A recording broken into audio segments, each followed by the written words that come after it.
16th, my son got married to a daughter that had a stepfather and a dad. And what she did was she let the stepfather walk her halfway down the aisle and then let the biological dad intercept her there and walk her on up. I think it's great. I like that. I'd probably go biological father first since he was the first one to have you, and then I'd let the guy who finished the race with her, which is the stepdad, if it were me. Mm-hmm. You know, switch it up. But there'd be drama between the two dads, too. Like, who gets to go first? Who gets to walk her up? Yeah, and we're just hearing this dad side of the story, right? She might still have a good relationship with her dad, you know? We only ever hear one side, right? But I thought it was and I think that's a pretty good compromise. Totally. But it's got to be up to the daughter to suggest that. I don't think the stepdad can go elbowing in and be like, okay, I got a plan, babe. He'll do 12 feet.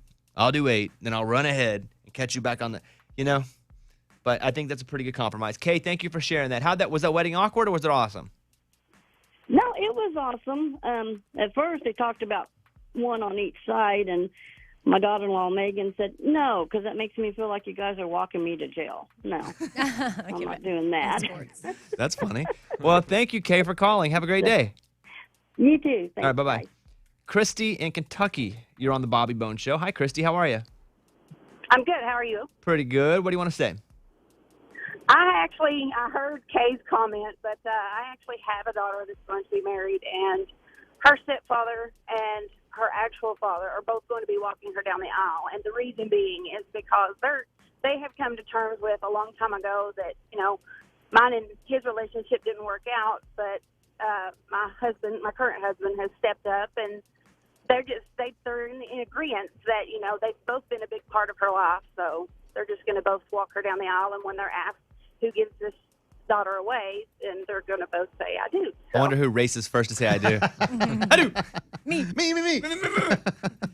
Listen, I love when everybody can be happy, everybody can have worth, and I think if that works, great. Love it. Love the last one.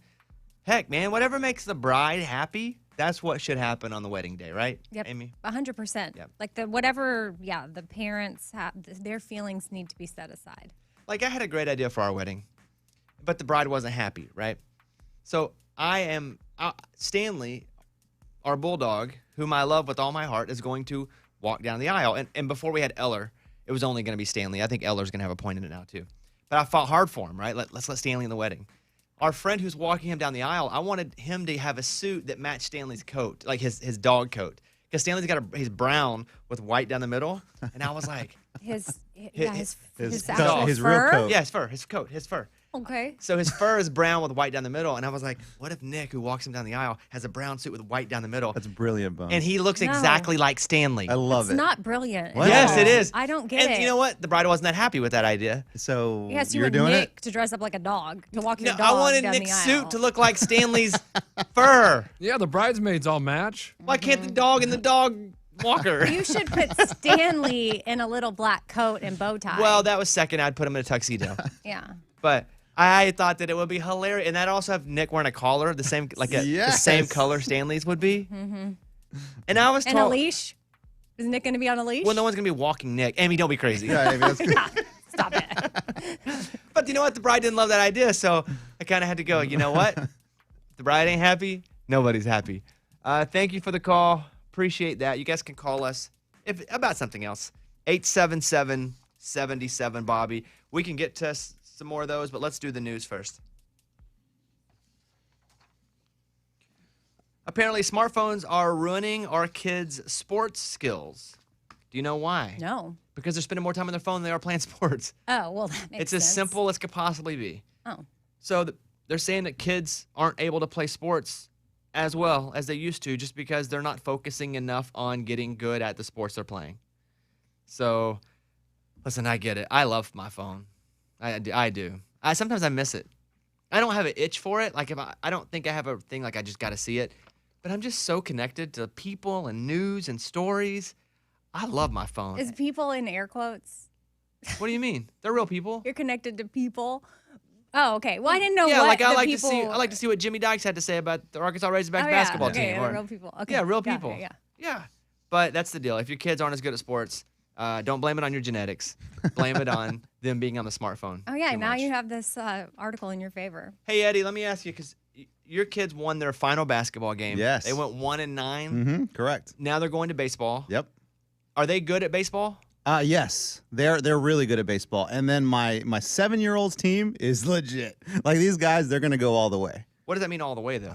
Championship. Now, do you have anything to do with the coaching on this team? I mean, there are about 5 dads, so 3 of them coach, and the other 2, which is including me, kind of just stand around and like help out. Yeah. Like stand in the outfield during drills to just get balls that kind of fly over a little too far. That's it, though. I don't really influence anything.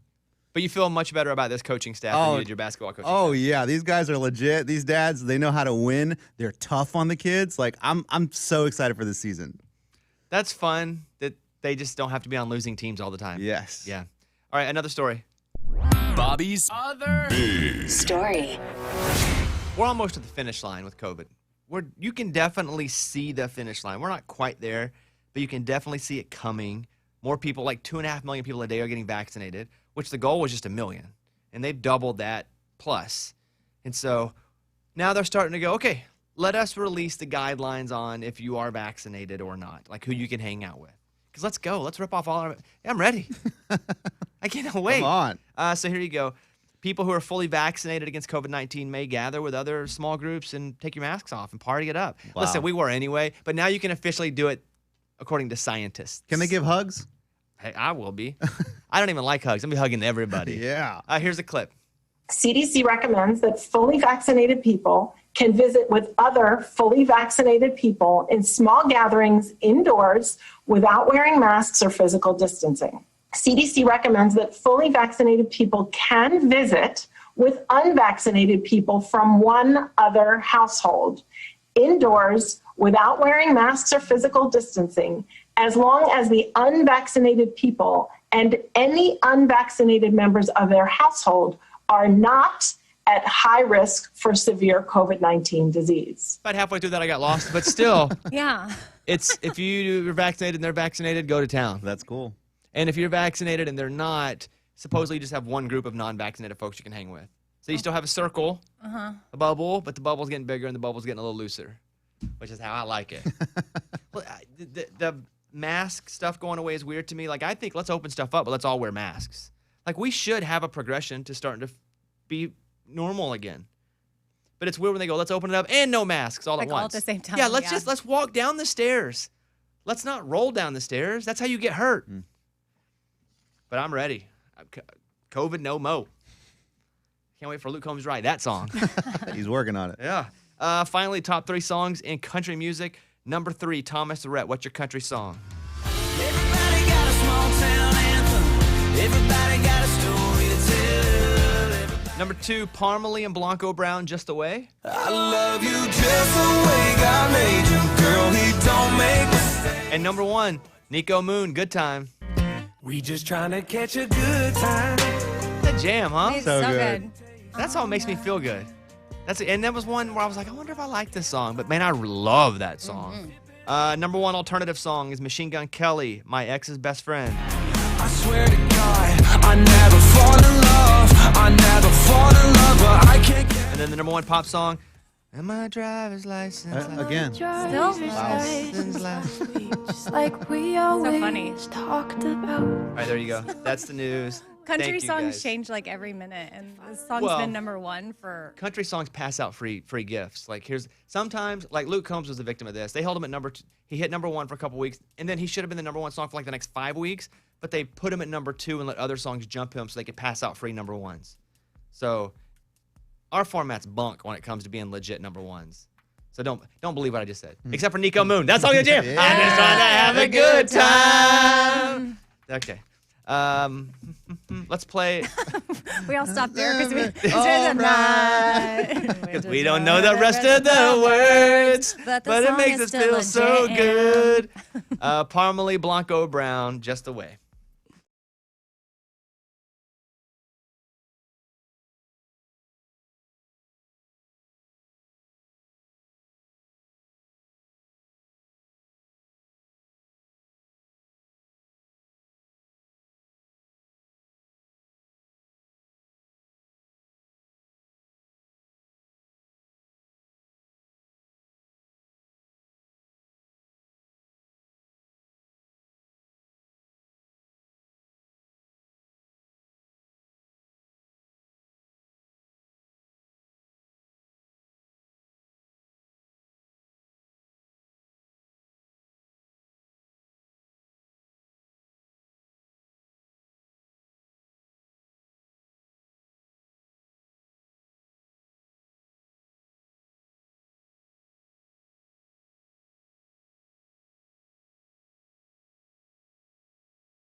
Get your bones on, get your Bobby bones on. Bobby bones, yo. Hey, coming up, we'll talk about celebrities that are just cool for no reason. We have a bunch of clips of people going, hey, I ran into the celebrity, and they were so awesome, and they never knew I'd talk about this publicly. So I have 3, and I'll share one with you for me that I've never shared. Okay. It's not about someone in country music, someone that I was in a place and it was weird, and he made it not weird. Who, you can guess who it is, who isn't extremely famous now, but 10 years ago, on top of the world famous. What? What else can I say to give you a hint? I'll tell you what, I was on a bus, and I was doing something that I wasn't near famous enough to be doing, right? I was invited to do something, and I was looking around, and I was like, I don't know. Like, On a bus? Well, they were taking us somewhere. Okay. And I was like, I should not be here.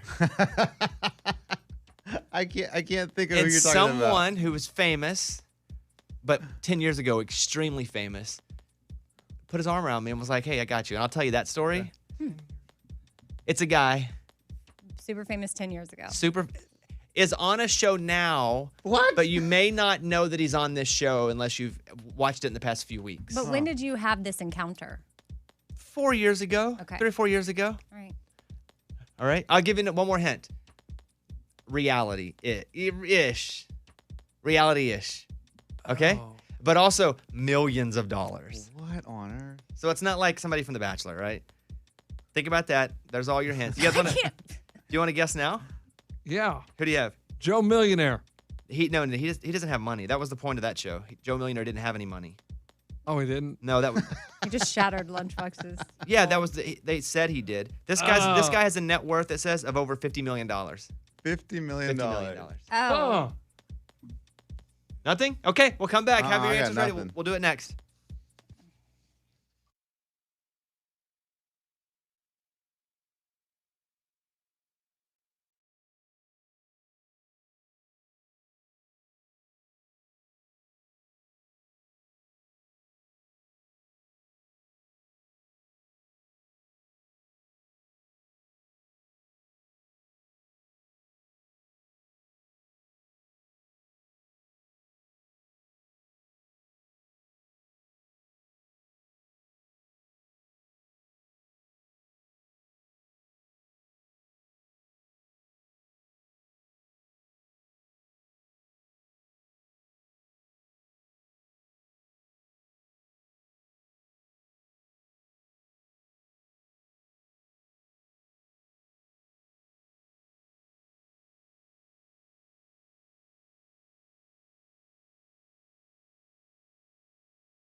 We got this voicemail last night. This is from Aza Lee. She wants to sing on voicemail. This is her shooting her shot. Hey, have at it. Let's hear it. What's up, Bobby Bones Show? This is day one of shooting my shot. She said, here's your one chance, Fancy, don't let me down. Oh, here's your one chance, Fancy, don't let me down.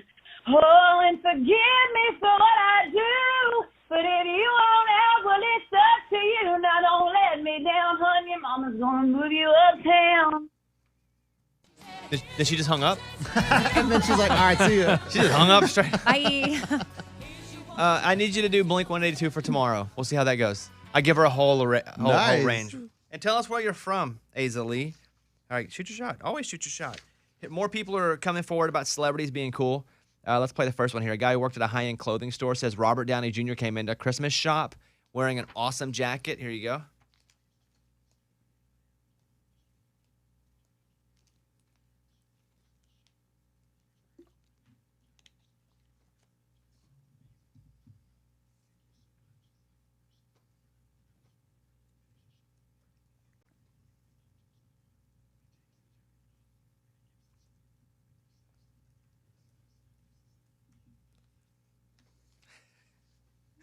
Isn't that cool? Wow, that is So cool. cool. Yeah, that's awesome. All right, here is a former child actor talking about Robin Williams because they worked together for a bit.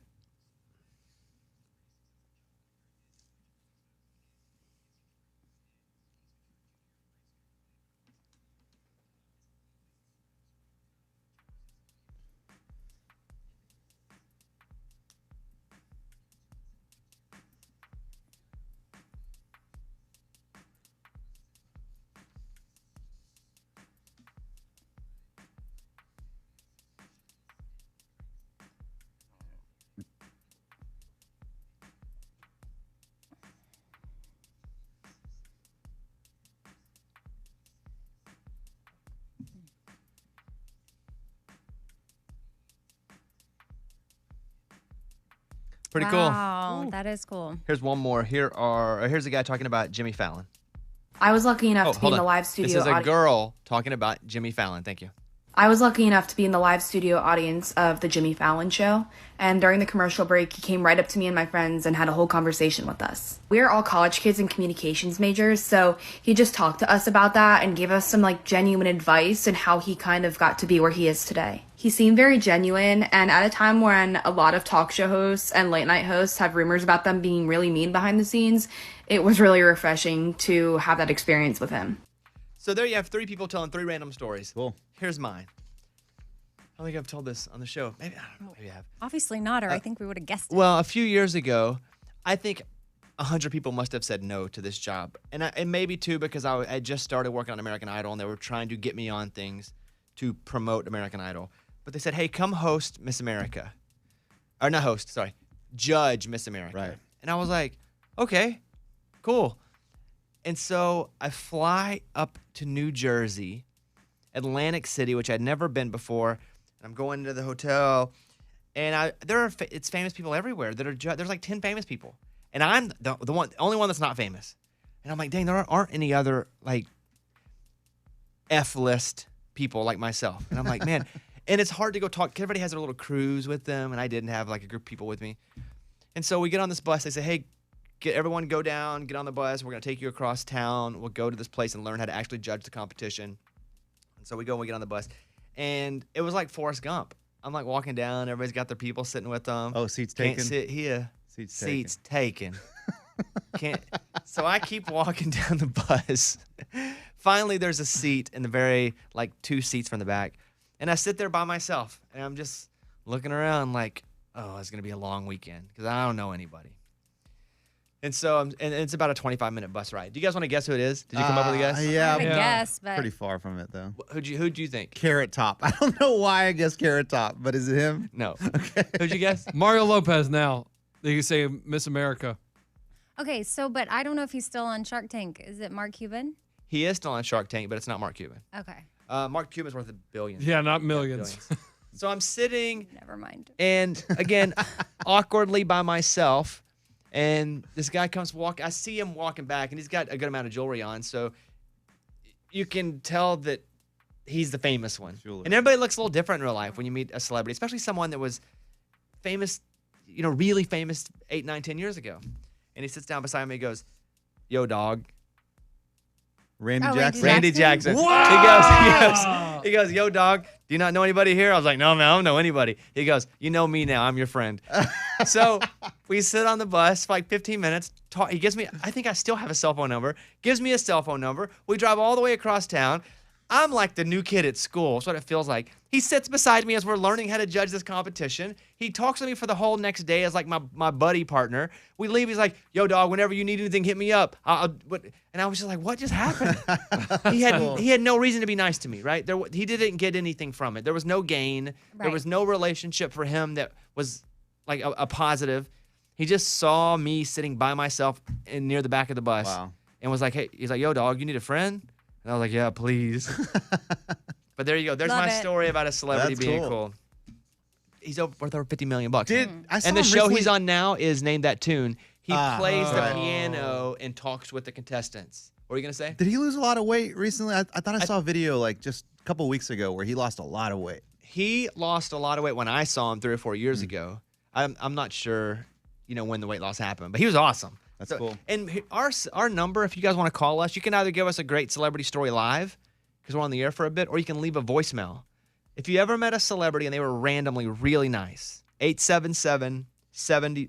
Oh, burped up a little. 877-77 Bobby. Burped up a little dinner last night. We ate late last night. 877-77 Bobby. Randy Jackson lost 114 pounds. Wow, yeah. His type 2 diabetes inspired him to lose a bunch of weight. Oh, man. There it goes again. Am I my grandma now? You need Tums? Well, she would just talk and be like, "Oh, excuse me." All right, you guys call us if you want. We will come back. How about that? We'll come back next. Bobby Bone Show. Thank you, guys.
Okay, over on the phone now, we have people that have randomly met celebrities, and they're going to tell us stories. I don't know if they're good or bad. Do we want to roll the dice?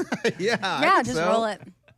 Ashley in Arkansas, you are on the Bobby Bone Show. Thank you for calling. What's going on? Hi, Bobby. Hey. So, like I said, I'm from Arkansas, and I nannied for a family while I was in college. And we were at LAX, and this guy in front of me at Starbucks started talking to the little girl that I was nannying for, telling her how much they looked alike, his daughter and this little girl. So he then proceeds to ask me how old she is, and it's Keith Urban. Oh, that's cool. So I was really shocked, and he ended up buying my Starbucks, but I really wish I would have said, like, hey, if you need a nanny, here's my phone number. It's my biggest regret. Would you have moved to Nashville to nanny for Keith Urban? Absolutely. Yeah, me I was too. in college. I didn't have, I'm from Arkansas. You probably come through my town a lot, and there's not much in my hometown. So That's a pretty cool story. I will double vouch that Keith's an extremely nice guy. Just a good dude. Never had a bad moment with him, and never had a bunch of moments with him. So, well, thank you for that story, Ashley. I appreciate that. he's wonderful. Have a good day. You too. Have a good day. You guys can hit us up 877-77-Bobby. Eddie watched Coming to America, which is the Coming to America. Number 2. Yeah. What'd you think about it? I did. It's a waste of time. It yeah. is. Yeah. On Amazon Prime? It's if you have Amazon Prime, it's free. But you know what? Like, I just thought that the first one was so funny. But again, I was like probably 10 years old when I watched it. And as I watched the new one, I'm thinking like, well, my 10-year-old self would probably like this one too. That's probably why I had so much hype behind it. But Bones, it's cheesy. It's not that good. And the whole time I kept thinking like, man, Eddie Murphy must have gotten paid a bunch of money to do this, because I don't see why he would want to sign on to do this. Do you feel like it ruins the first one at all? No, the first one, it's just nostalgic. Did you watch it, Amy? I've watched it. My husband had it on, but I didn't. I never felt drawn in to sit down and actually watch it. Mm-hmm. Yeah, I'm same with Eddie on it. I didn't get it really what was happening, but I don't think it ruins the first one at all. Nah. In fact, it made me want to go back and just watch the first one and enjoy it. I do have the top streaming shows right now, like period, over the last month. Oh, I like to hear the top ones, so I want to see if I've watched them. You have seen number 1. There's only one show that has over 1 billion hours. Oh, wow. Last month spent. What is it? You watched it. What do you think it is? I don't remember what all I watched. Give me a hint. Only one show has over 1 billion minutes viewed. It's based in minutes, not hours. 1 billion minutes. It's a news show. Hotel Cecil. Firefly Lane. Oh yeah, love that one. So good. That was the number 1 show last month. Over that's 1 a billion lot. minutes. Wow, that's crazy. And that's Katherine Heigl, right? Yeah. And it's about long friends. Her and her best friend, but I love the way they covered it over the decades. So the show would go back and forth. Sometimes you were in the 70s, sometimes the 80s, sometimes you were in the present day. But it just showed like what true friendship can look like and how someone can be there for you your whole life. That's what I said, long friends. Yeah. Which made no sense Basically. whatsoever. Number 2 is Bridgerton at 659 million minutes viewed, which is a show Raymundo watched. Hard pass. At number 3 is WandaVision on Disney Plus. You like that one? Love Yeah. it. Still haven't watched the final episode yet.